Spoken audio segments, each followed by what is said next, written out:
the 1,000-year-old Cambodian silk weaving was almost lost to the world between 1975 and 1990s. To find out why, watch this video till the end.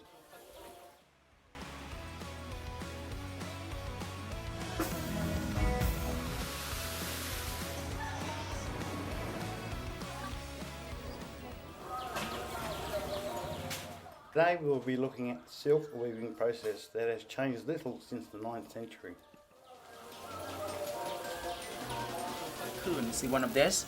It just cut the cocoon and it just come out. So after that, we need to collect them from here. Take it from here, put on this. After that, the male and the female, they start and met, like meeting each other. See one of this partner. The big one is the female and the little one, that's the male. So after they stay together, they take around 12 hours together. After 12 hours later, the female start to lay their eggs. This is all the eggs, the little yellow. So and after laying eggs, around few days more, both of male and female, they die.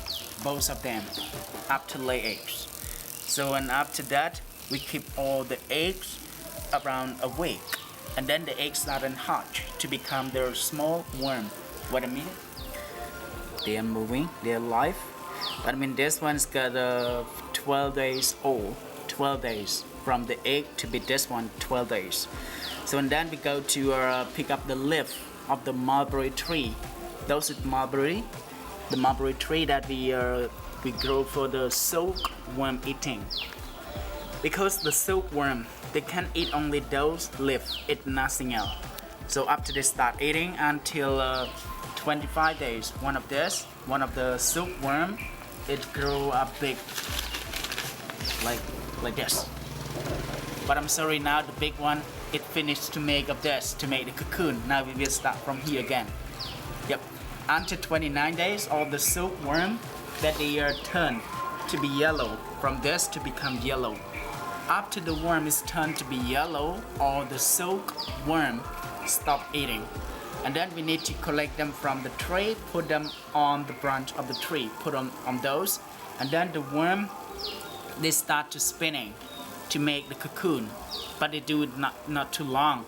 They take only 1 day to complete of this cocoon, just only 1 day. After the worm is made of this cocoon, and then the silkworm, it stay inside, but it's still alive. If we don't take this one to making silk, we just keep around 9 days to 10 days, and then the worm, it turn to be butterfly again. And then the butterfly cut the cocoon and come out, and then we can get the next generation of the silkworm.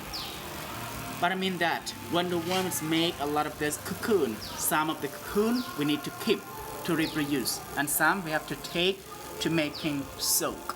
Because silk is we get from here, from the cocoon, from the spit of the silkworm. But one small of this cocoon, silk that we can take, have two different quality, have two layer. We got the outside and inside. One that I take it from outside, this is not good.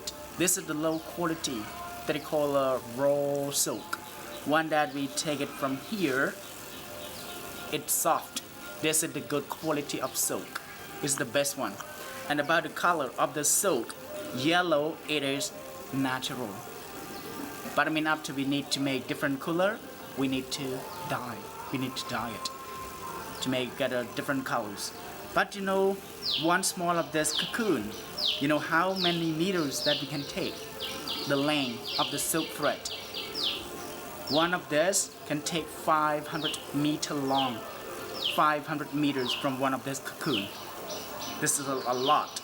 But the thread is very fine, that is not strong enough. But when you bring the cocoon to boiling, this is the last of the picture that we put on the wall, right? That we stick on the wall. We have to boil it first. 20 cocoon together, boiling. And then we can get 20 thread. After that, all the 20 thread combined in one thread. This is the way that we collect the silk from the cocoon. And from one life cycle of the silkworm, the whole cycle, start beginning from their eggs to be butterfly again, it took 45 days. After 45 days, we can get the next generation of the silkworm. Because the silkworm is no half season. That means that year round, like whole year round, no half season.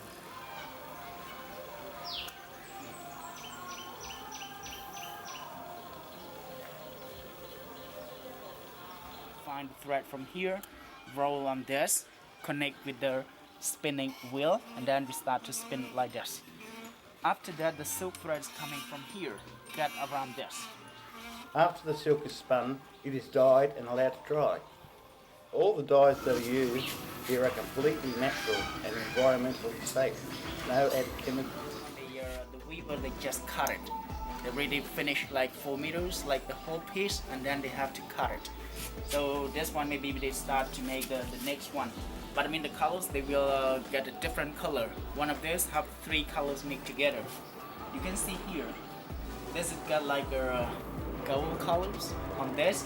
Then it put into the shadow, put into this one. Then it came to slide. And this it got another color, like red, something like that. That they need to slide across. But I'm sorry, one of this. Okay, towards the end of the 20th century, from 1975, Pol Pot and Khmer Rouge took control of Cambodia.